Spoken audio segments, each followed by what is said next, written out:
Esta porción que leí está en el libro de Isaías, capítulo 28, versículos 24 al 29. Y dice de la siguiente manera: el que ara para sembrar, arará todo el día, romperá y quebrará los terrones de la tierra. Cuando ha igualado su superficie, no derrama el eneldo, siembra el comino, pone el trigo en hilera y la cebada en el lugar señalado y la avena en su borde apropiado, porque su Dios le instruye y le enseña lo recto. Que el eneldo no se trilla con trigo, ni sobre el comino se pasa rueda de carreta, sino que con un palo se sacude el eneldo y el comino con una vara. El grano se trilla, pero no lo trillará para siempre, ni lo comprime con la rueda de su carreta, ni lo quebranta con los dientes de su trigo. También esto salió de Jehová de los ejércitos, para hacer maravilloso el consejo y engrandecer la sabiduría. ¿Qué quiere decir esto? En la primera plática les hablé de siembra y cosecha, y aquí se habla de esto precisamente. Y quiero insistir, no podríamos cometer mayor error que el error de hacer siempre las cosas del mismo modo. Tiene que hacer las cosas de muchos modos, porque está sembrando en muchas tierras y está tratando con muchas clases de personas. Aquí dice que el que ara, no ara todo el día. ¿Cómo podemos aplicar esto a nuestro ministerio? Usted no predica todo el día, usted no ora todo el día, usted no visita todo el día. Usted tiene que hacer diariamente lo que se necesita. Unas veces orar, unas veces predicar, otras veces visitar, otras veces aconsejar, otras veces enseñar, porque no hacemos lo mismo todo el día.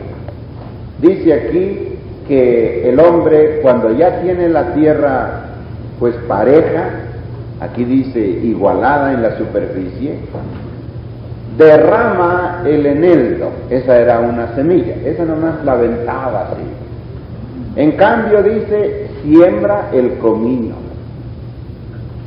Y luego pone el trigo en hileras. Aquí en Colombia comen mucho arroz. Y estoy seguro que el arroz, ustedes saben que no se siembra igual que el trigo, o no se siembra igual que el maíz. Hay ciertas semillas que se siembran en hilera, en cambio el arroz está todo amontonado. Así también dice, pone el trigo en hileras, la cebada en el lugar señalado y la avena en su borde. Así que ya había la costumbre de que la avena siempre iba por las orillas del terreno. Y luego dice que ya que salió, el eneldo no se trilla con trigo. Me supongo que en este caso pues habría quedado aplastado el trigo. Ni sobre el comino se pone rueda de carreta, sino que con un palo se sacude el eneldo y el comino con una vara. No sé si se usará esta expresión aquí, pero hay veces que hay gente que quiere darles palo a todos. Y no todos aguantan el palo. A unos hay que darles con una varita, dice aquí, a otros con un palo. El grano se trilla, pero no se trilla para siempre, ni se le comprime con la rueda de una carreta.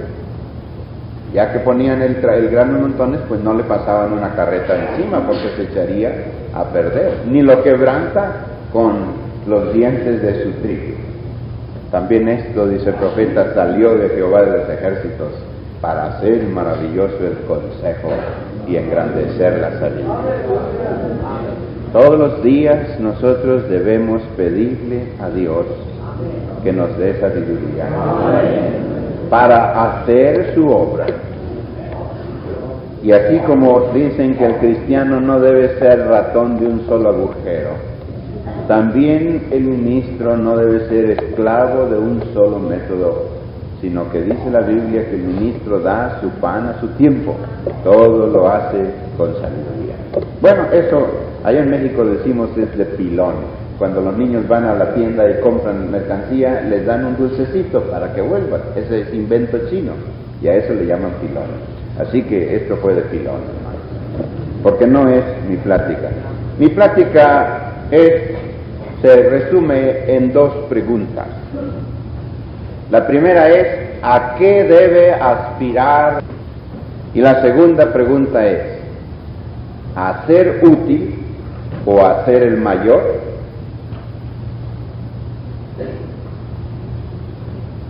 ¿A qué debe aspirar? ¿A ser útil o a ser el mayor?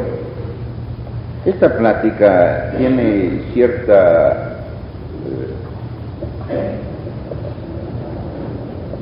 función netamente bíblica, pero también vamos a tratar de hablar un poco sobre nuestra función como líderes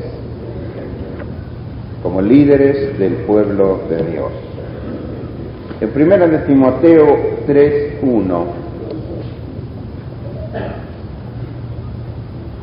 el apóstol Pablo dice: palabra fiel, si alguno anhela obispado, buena obra desea. 1 de Timoteo 3:1. Me parece apropiado esto porque en el sistema de nuestra iglesia pues tenemos elecciones y tenemos a funcionarios de la junta o la mesa directiva que en cierto sentido son elevados en su posición. Diríamos que tienen una jerarquía superior por el puesto que desempeñan. Y aquí el apóstol Pablo dice que si alguien anhela esa posición, buena obra desea. Ustedes conocen el Nuevo Testamento en la versión popular. Se llama Dios llega al hombre. Tuve el honor de ser consultor de las sociedades bíblicas y colaborar con ellos 3 años para ayudar con mis opiniones y sugerencias en los cambios que se le introdujeron en el idioma a la versión del Nuevo Testamento conocida como versión popular. Y en esa versión popular, 1 Timoteo 3:1 dice: esto es muy cierto. Si alguno desea un puesto de responsabilidad, es un buen trabajo lo que quiere hacer. Hermanos, en toda iglesia, lo peor que puede suceder es que los hombres se peleen por los puestos. Lo peor que puede suceder es que el ministro comience a maniobrar en una operación de tipo netamente político con el fin de obtener un puesto para él.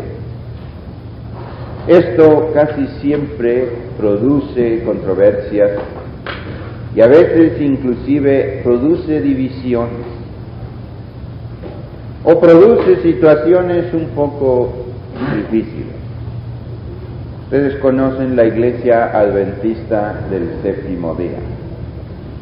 La Iglesia Adventista del Séptimo Día en el año de 1900 sufrió una división y entonces surgió de ella una iglesia que se llama Iglesia de Dios Adventista.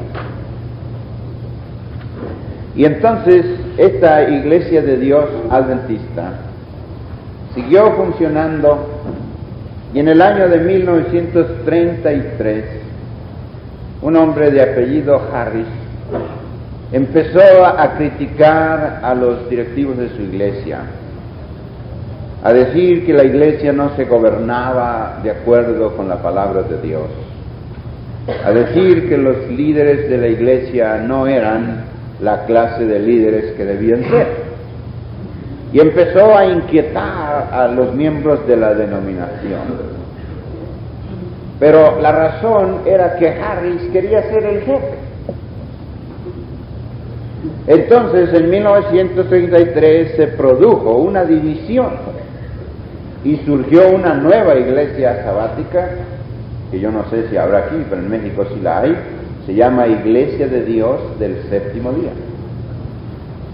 Y cuando a Harris le preguntaron cómo creía él que debía elegirse la junta de su iglesia, dijo: debemos echar en un sombrero unos papeles que tengan cada papel el nombre de uno de nosotros. Y el que salga, ese va a ser el jefe. Pues así lo hicieron. Metieron la mano y salió otro, no salió Harris. Pero de todos modos, él fue el jefe de la iglesia. Y esto provocó muchas dificultades. Bueno, ahora el apóstol Pablo dice, sin embargo, que si alguien anhela, desea un puesto de responsabilidad, es un buen trabajo lo que quiere hacer. ¿Cómo nos explicamos esto?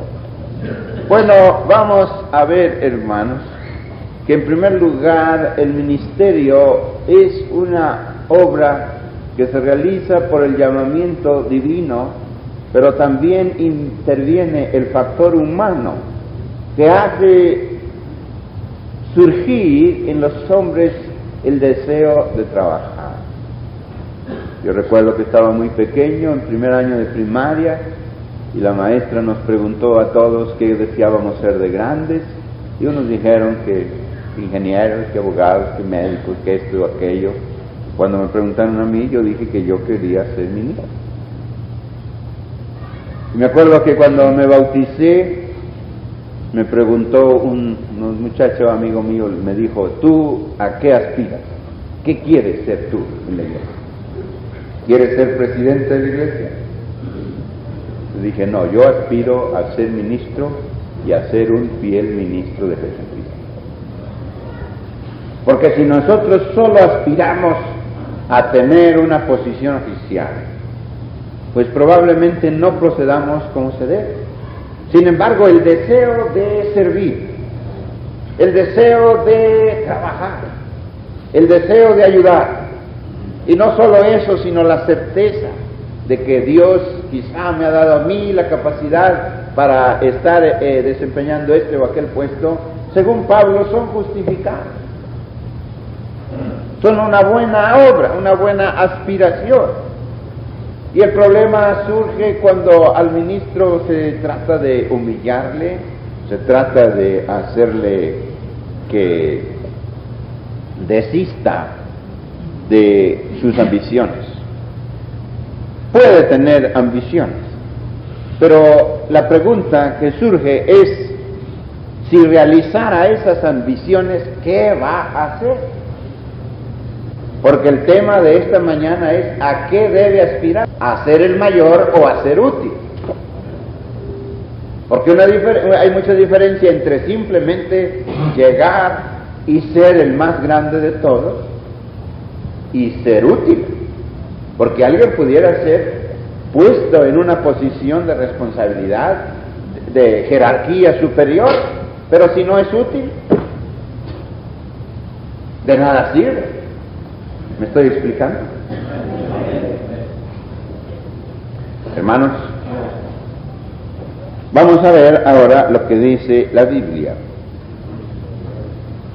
En Marcos capítulo 9, el Señor, más bien el Evangelio nos cuenta, no voy a leer la porción porque ya la conocen ustedes, pero la cita es Marcos 9. En Marcos 9 se nos dicen dos cosas.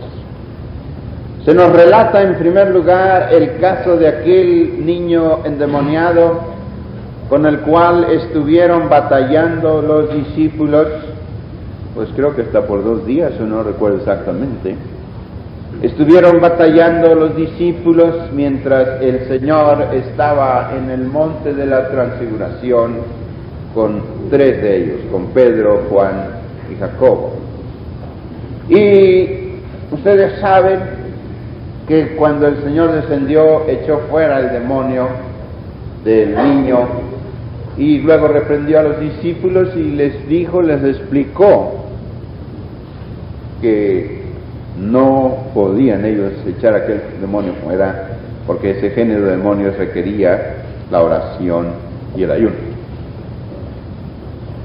Y después los apóstoles y el Señor siguieron a Capernaum, y cuando llegaron allí, el Señor les preguntó: ¿qué disputaban ustedes en el camino? Mas ellos callaron, dice el versículo 34, porque en el camino habían disputado entre sí quién había de ser el mayor. Creo que estos discípulos, por sus pleitos, no estaban en condiciones de echar demonios fuera. Y con esto la obra del Señor había sufrido un retraso. Si entre nosotros comenzamos a disputar, yo voy a ser el primero, no Señor, yo voy a ser el primero, no, yo soy, no. ¿Qué va a suceder? Eso nos va a quitar el tiempo, eso nos va a quitar la paz, eso nos va a quitar el amor. Y entonces, ¿quién va a sufrir las consecuencias? Hermanos, la obra siempre sufre las consecuencias, como sucedió en el caso de los apóstoles en Hechos 15.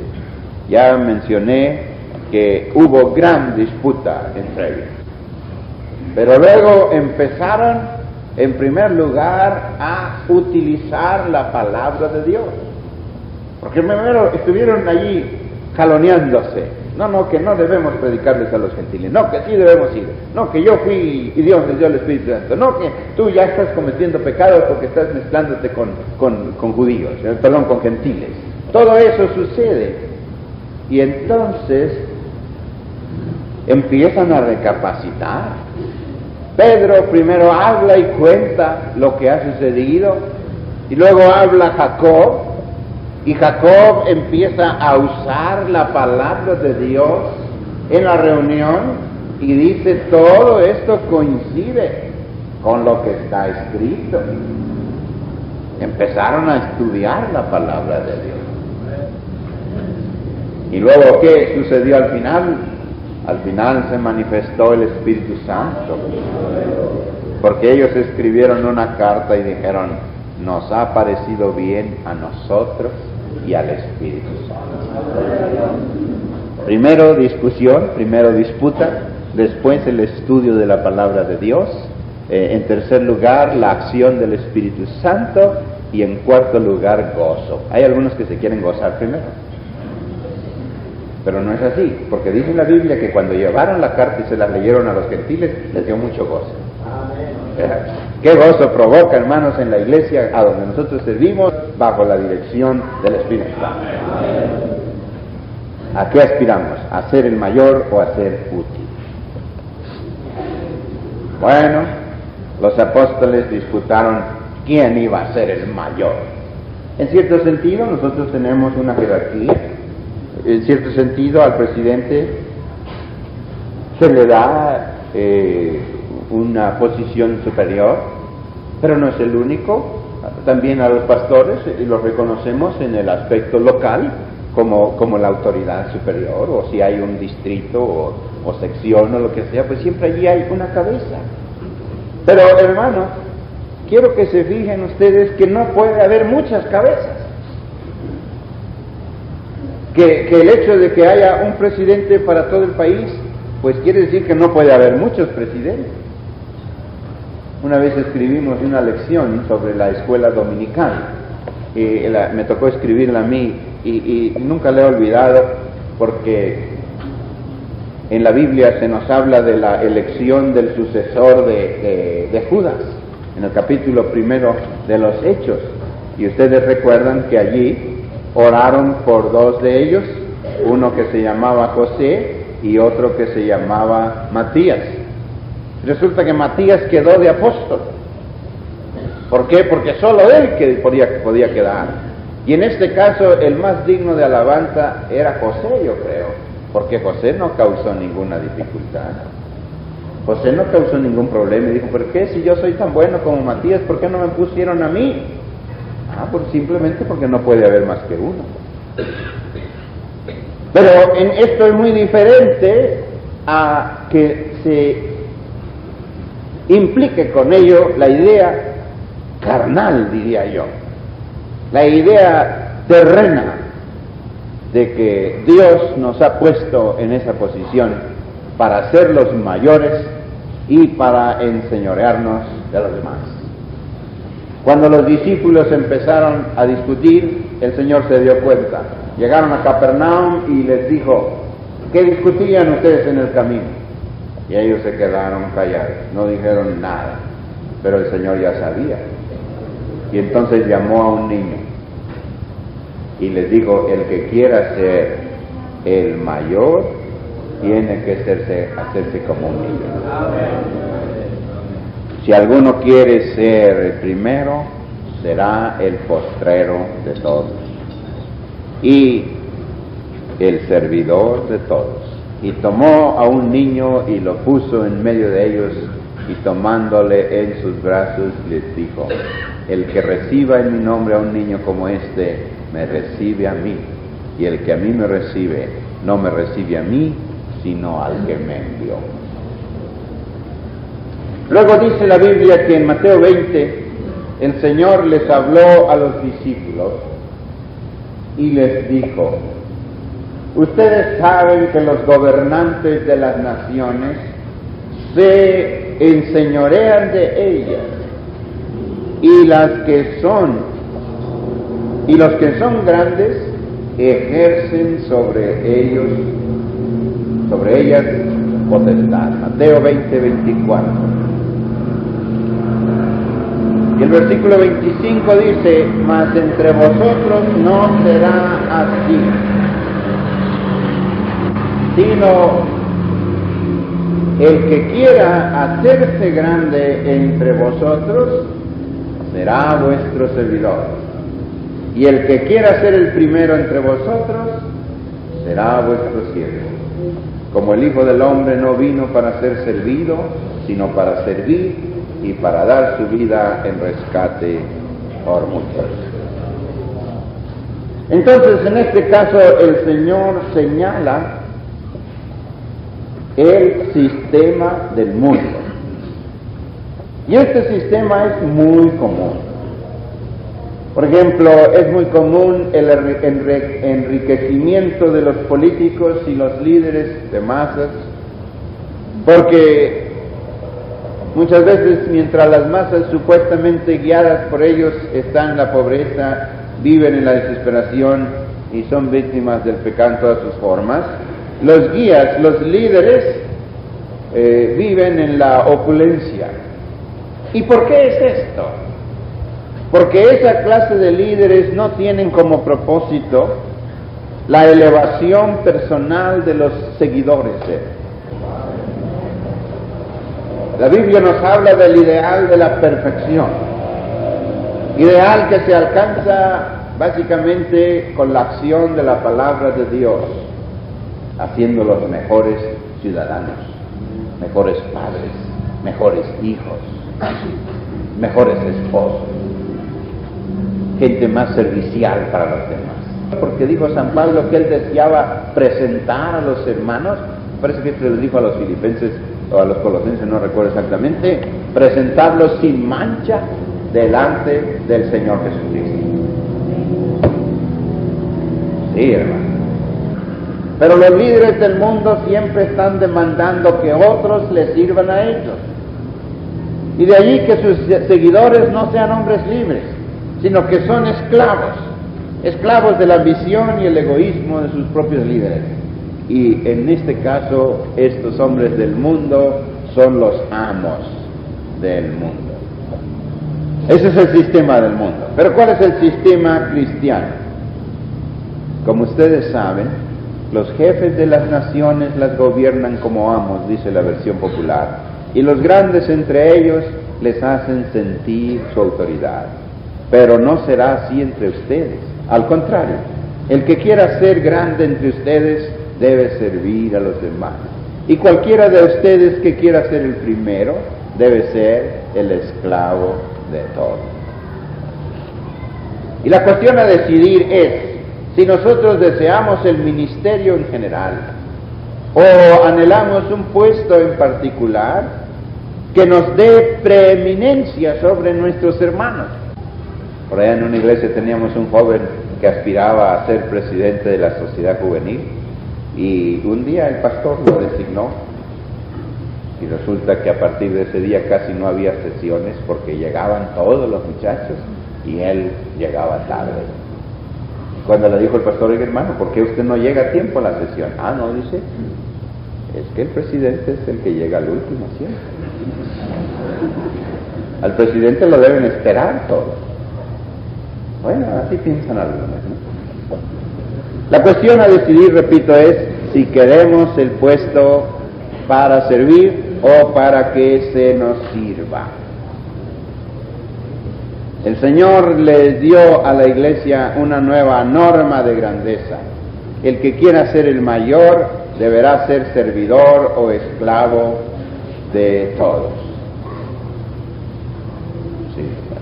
Hay un versículo que voy a leerles en Jeremías 45:5.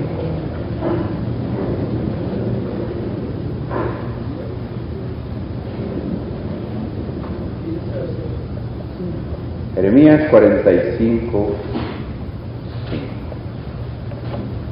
Este es un consejo que le dio,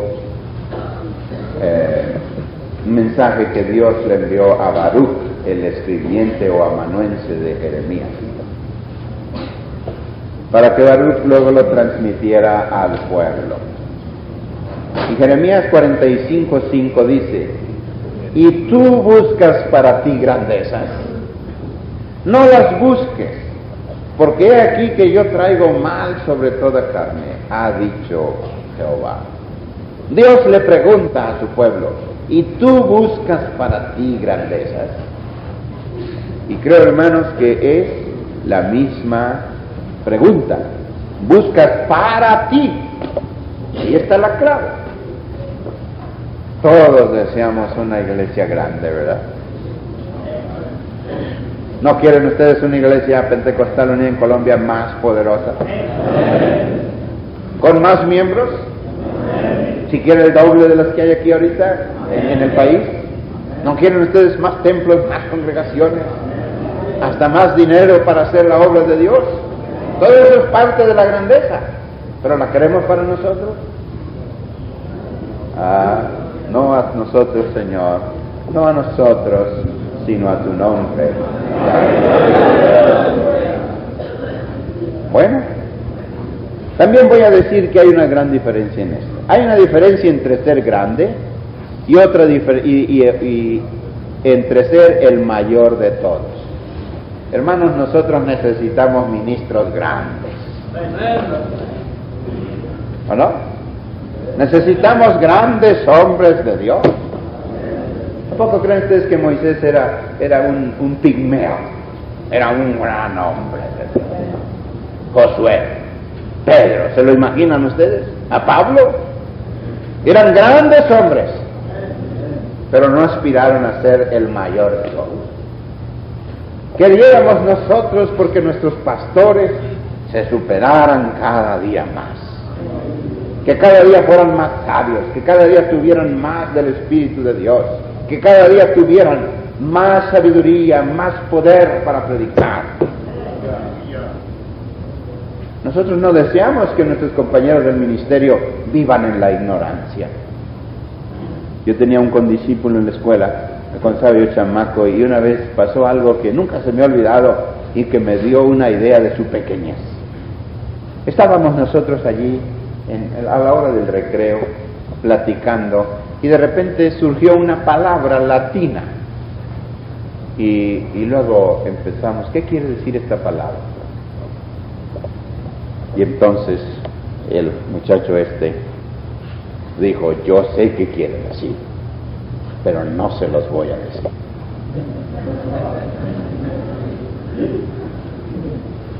Y al fin, como yo era su cuate, como decimos en México, me llamó aparte, mira, dice, te voy a decir lo que significa la palabra, pero no se lo digas a nadie. A mí me pareció muy mezquina esa cita, muy pequeña. ¿Por qué? Porque, hermanos, todo lo que somos, todo lo que tenemos, todo lo que sabemos, todo lo que hemos recibido de Dios, debemos ponerlo al servicio de nuestro Señor. Y si algo somos y si algo sabemos, debemos dárselo a ellos, para que también ellos sean sabios, si es que nosotros lo fuéramos, para que también ellos tengan algo de Dios. Cuando estaba Moisés con el pueblo de Israel en el desierto, descendió el Espíritu Santo sobre unos, creo que eran 70 ahí, que descendió el Espíritu sobre ellos. Y entonces dice la Biblia que había 2 jóvenes en el campo, y también sobre ellos descendió el Espíritu. Y entonces le dijeron a Moisés que los callara. ¿Y qué dijo Moisés? Oh, que el Espíritu de Dios descendiera sobre todos los hijos de Israel y que todos profetizaran. Entonces, para esto se necesitan hombres grandes. Usted debe aspirar a ser grande en su iglesia, pero no a ser el mayor de todos. Porque los hombres de Dios siempre han sido grandes hombres. Hermanos, el Señor había condenado las pretensiones de los discípulos porque, como indiqué al principio, un sistema en el cual alguien es el mayor necesariamente excluye a otros. Si nosotros creyéramos que la sabiduría de Dios desciende solo por un hombre, que es el oráculo de Dios, pues tendríamos una iglesia, pero no la iglesia pentecostal unida. Tendríamos la iglesia, por ejemplo, la luz del mundo o algo así, donde hay uno que es el mero de todo. Y la Santa Cena se puede tomar solo en su iglesia el día que el fundador cumplió años. No, nosotros no somos así. Nosotros amamos y respetamos a todos los hombres que han servido en la obra de Dios, pero sabemos que la cabeza de la iglesia es nuestro Señor Jesucristo. Y todos nosotros somos parte de ese cuerpo. Excluir a alguien es contrario a la idea bíblica de la iglesia como cuerpo de Cristo, porque en el cuerpo de Cristo nadie puede excluir a otros y nadie debe despreciar o rebajar la honorabilidad de los demás. Ya recuerdan ustedes lo que dice San Pablo en 1 Corintios 12. Ahorita se los voy a decir. En primer lugar, en 1 Corintios 12, Pablo dice que los miembros del cuerpo no se deben sentir tan apocados que deben pensar que no los necesita el cuerpo. Si dijere el pie, porque no soy mano, no soy del cuerpo, por eso no será del cuerpo. Y si dijere la oreja, porque no soy ojo, no soy del cuerpo, por eso no será del cuerpo. Si todo el cuerpo fuese ojo, ¿dónde estaría el oído? ¿Se imaginan ustedes, hermanos, que en vez de tener en esta mañana a su servidor enfrente de ustedes aquí con cabeza y manos y pies y todo, tuvieran un ojote de 1,70 allá? Se asustaban. Ahora, los miembros no deben pensar que no cuentan. Todos ustedes, hermanos, cuentan en la iglesia de Dios. Cuenta el pastor de la iglesia más grande que hay en Colombia. Cuenta el pastor de las iglesias o de la iglesia que está en la capital de la República. Como cuenta el pastor que está allá en el campo, incomunicado, durmiendo en el suelo, comiendo pura yuca. Cuenta también. No puede decir, yo no soy del cuerpo porque no soy mano. No, no. Usted sea lo que Dios quiso que usted fuera. Y usted tiene un lugar honorable dentro del cuerpo. Esa es la actitud personal del miembro hacia sí mismo. Pero aquí en Corintios 12 también se habla de la actitud de los miembros del cuerpo hacia otros. El ojo no le puede decir a la mano, no te necesito. Ni la cabeza le puede decir a los pies, no tengo necesidad de vosotros. Antes bien, los miembros del cuerpo que parecen más débiles son los más necesarios. Y aquellos del cuerpo que nos parecen menos dignos, a estos vestimos más dignamente. Y los que en nosotros son menos decorosos, se tratan con más decoro. Por supuesto que debe entenderse también, en segundo lugar, que hay una diferencia muy grande entre los que pretenden dominar a la iglesia y los que le sirven a la iglesia conforme al patrón de la palabra de Dios. San Pablo dijo en Efesios que Dios puso en la iglesia apóstoles, profetas, evangelistas, pastores y maestros. Y dice que los puso para la edificación del cuerpo de Cristo, para la perfección de los santos, para la obra del ministerio. Para eso estamos nosotros. En una iglesia de 100 miembros no puede haber 100 pastores, hay uno solo. ¿Y por qué lo puso Dios allí? Dios lo puso con un propósito, no para que se enseñoree, sino para que le sirva a los hermanos. Que los perfeccione, que trabaje, les ministre y también para que los enseñe, los edifique. Bueno, ese es el buen carácter. Y qué bueno, repito, que tengamos hombres grandes que hagan esta obra. Pero la Biblia nos habla de un hermano pastor que no pensaba así. Se llamaba Diótrefes. Y Diótrefes, hasta el nombrecito nos cae mal, era de los hombres aficionados a tener el primer lugar, dijo Juan. ¿Qué Diótrefes? Diótrefes, dijo San Juan, no nos recibe. Él quiere ser el primero.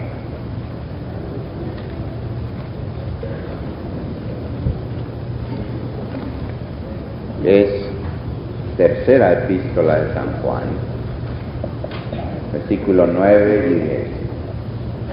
Yo he escrito a la iglesia, pero Diótrefes, al cual le gusta tener el primer lugar. ¿Este era el pleito o no? Al cual le gusta tener el primer lugar entre ellos, no nos recibe. Por esta causa, si yo fuera, atención hermanos, por favor. Tercera de Juan, ustedes no tienen el oído muy listo. Tercera de Juan 9 en delante. Recuerden que tercera de Juan nomás tiene un capítulo y por lo tanto no se dice capítulo primero, nomás se dice versículo tanto. Tercera de Juan 9. Diótrefes, al cual le gusta tener el primer lugar entre ellos, no nos recibe. Fíjense ustedes, un pastor que no quería recibir a un apóstol. Como dicen en México, aquí nomás mi chicharrón truena. Chicharrón es una cosa que se hace de la piel de los puercos, muy sabrosa. Pero truena al comérsela. Y a algunos les molesta ese ruido, ¿no? Y nomás quieren que el de ellos truene y que los demás no hagan ruido para que se lo coman.